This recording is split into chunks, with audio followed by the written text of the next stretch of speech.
In Befriend the Trend this week, we look at gamification in a corporate environment and how entrepreneurs can cash in on this. It's big internationally, but is it getting any traction locally? Joining us on the desk is Justin Spratt. He's from Quirk Marketing, and Antonio Petra. He's from Native. Good to have you here. So, Mark, this is a boys' thing, isn't it? Gaming. We love gaming. Yes. Surely. I think one of the things we really got excited about, last week we had beer, this week we've got gaming, so we're on a bit of a roll at the moment. I think one of the things we enjoyed about this, essentially it was driven by a trend spotted by Deloitte. When they do a tech trends for the year, they picked up gamification as one of the trends that entrepreneurs may cash in on in 2012, 2013. So gamification is not the traditional... Is this a word, Mark? Gamification? Of course it is. I used it. It must be a word. No, the smart people at Deloitte have got it in their report, so it must be a real word.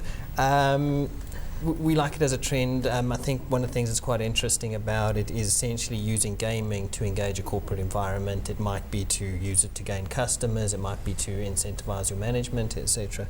What was interesting was we could find a lot of international examples, but we really battled to find local examples of it being successfully applied. One example internationally was from a coffee shop where they would actually check, they were actually using it competitively amongst the waiters to try and drum up additional commissions and obviously get the customers to rate their waiters, etc. You can do some very cool things like that. Locally, we only really found the example of FNB with their Facebook game to try and drive awareness of the e-wallet initiative. So, and that seems to have gotten some traction, but we thought we'd bring in some experts here and maybe they give us some ideas of whether it really works. What do they say? Justin, starting with you. Yeah, listen, I do have a problem with the word gamification, but I guess it's an easy way to, it is an easy way to kind of discuss something that is fairly important. I think the key thing here is trying to understand the game mechanic and to drive behaviour in a certain way that's beneficial either to a brand and ideally to the planet. There's the very famous lady Jane McGonigal who wrote Reality is Broken, and she's really trying to get the world to do more gaming on a beneficial level from poverty. She did that Evoke thing for the World Health Organization. That kind of stuff is really cool. I think if brands can adopt it and drive certain behaviors that are good, then that's great. So it's an interesting topic. I don't think we've cracked it in this market yet. I'm sure Antonio is going to talk about a few secret projects they're working on. We're working on some stuff with some clients, but it's not in the public domain yet. We think we've got a pretty good way of tapping into that game mechanic. But I honestly don't believe there's been a successful gamification platform in South Africa yet. So Antonio, could it work here? Do we have the market for it? I think you can argue actually that gamification has been around for quite a while. I have the same issues that Justin has.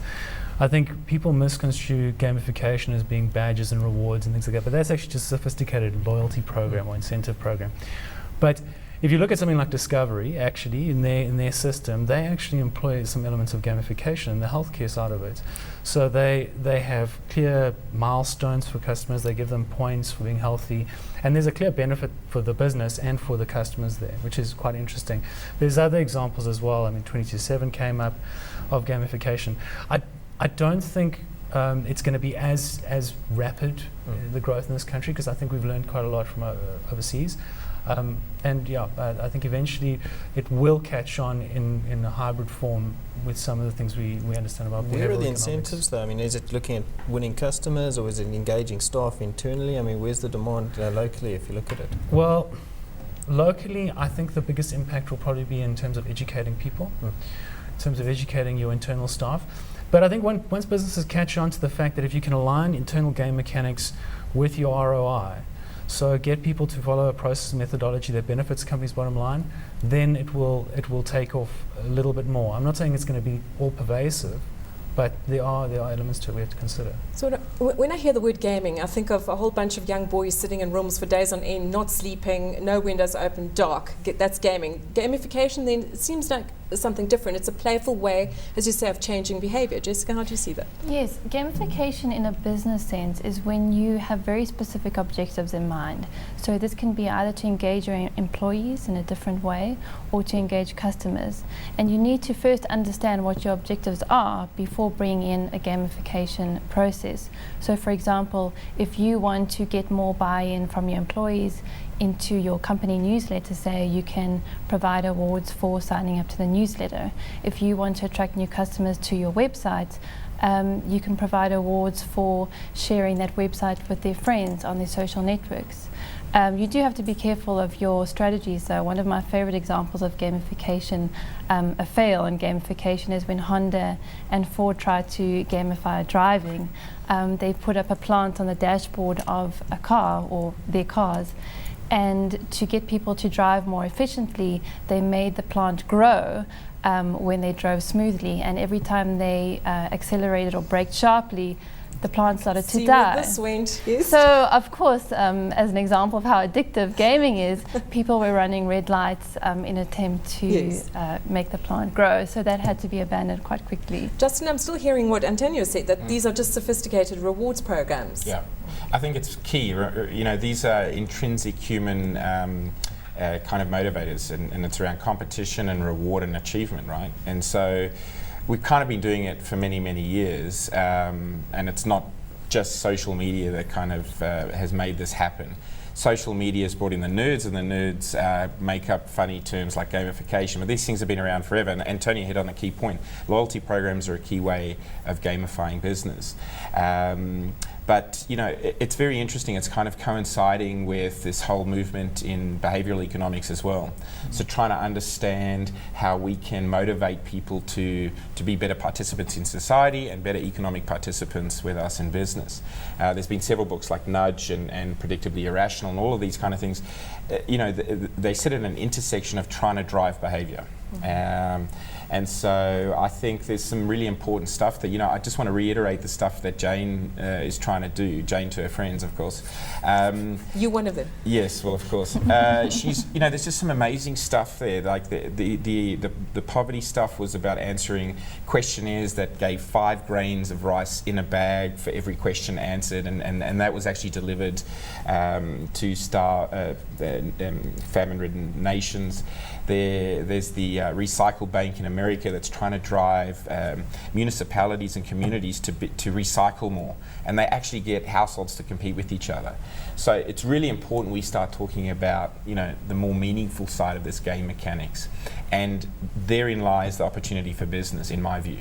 You know, Antonio hit the nail on the head. You know, the badges and all that kind of stuff is irrelevant. This whole Foursquare check-in stuff.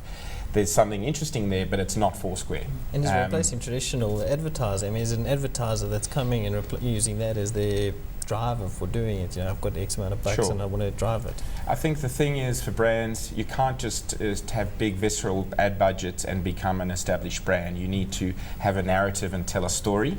And so if you can associate with stuff that's meaningful to society, then you can really create a good story, and a story that's meaningful and kind of resonates with the market. And that's what the market wants these days. The market is a lot more enlightened. So all of these things are pushing us in that direction. I think it's a great thing. Sounds very Generation X, Generation Y, etc., millennial. You'll be surprised. No, you'll be surprised. It's not the fat, sweaty, pizza-eating man that or boy that plays games. I mean, the recent stat was 3 billion hours of gaming done every week, and they reckon, there's a whole bunch of stats there. And it's the demographic is a 60-40 split, so it's still predominantly more male, but there's a lot of women who love this gaming stuff. Second Life has a bigger female demographic than male demographic. Looking at this report, average person is 37. Average gamer is 37 years old. Yeah, I mean that's Antonio. Sorry, final word from you, Antonio. So what I'm hearing is it's about getting the incentives right and understanding how we think and what we respond to, but also getting that story right, getting the objective together. I mean, that's it. It's games aren't fun just because they're games. They are fun because they're well designed. That's what businesses need to keep in mind. It's all about design. I mean, you can have negative fallout from a game if you don't actually design it well. And I do think that the trend is emerging now because, as you said in the article, is that 37-year-olds are like the biggest gaming market. So actually business people are the biggest gamers of our age group. And that's why it's growing so fast. But it has to be approached with caution. You know, it is a gold rush in terms of a trend. And businesses do need to look at it carefully and how it impacts their bottom line. And their reputation as well. Yep. I mean, dead right in that.